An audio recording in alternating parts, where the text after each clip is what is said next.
Friends, வாழ்க வளமுடன். இன்னைக்கு ரத சப்தமி. இந்த வெள்ளை எரிக்கன் இலைகளை வச்சு குளிக்கிறது ரொம்ப ரொம்ப விசேஷம்.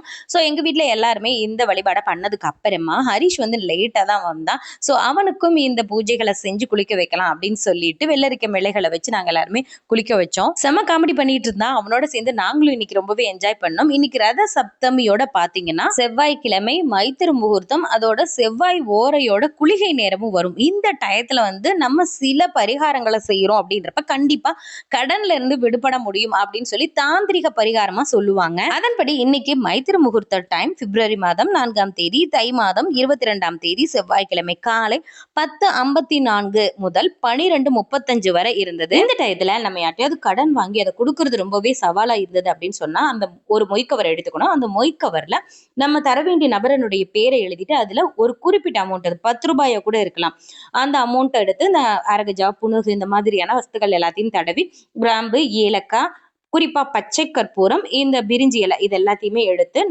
நான் கொடுக்க வேண்டிய அசல் தொகையில இருந்து ஒரு குறிப்பிட்ட தொகையை தர்றேன் அப்படின்னு சொல்லிட்டு அதுல அந்த அமௌண்ட்டை ஃபில் பண்ணி வச்சதுக்கு அப்புறமா நம்ம மனதார பிரார்த்தனை பண்ணிக்கிட்டோம் அப்படின்றப்ப தொடர்ந்து இந்த செயலை செய்யறப்ப கண்டிப்பா அந்த கடன்ல இருந்து நம்ம விடுபட முடியும்.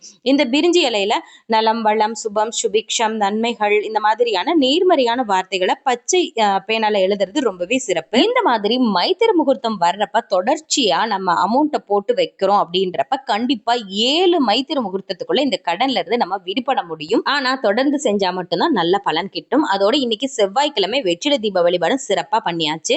கடன்ல இருந்து விடுபடணும் அப்படின்னு நினைக்கிறவங்க கண்டிப்பா மைத்திர முகூர்த்தத்தை கடைபிடிச்சு பாருங்க. நிச்சயமா எல்லா கடன்ல இருந்து நீங்க விடுபட முடியும். தேங்க்ஸ் ஃபார் வாட்சிங்.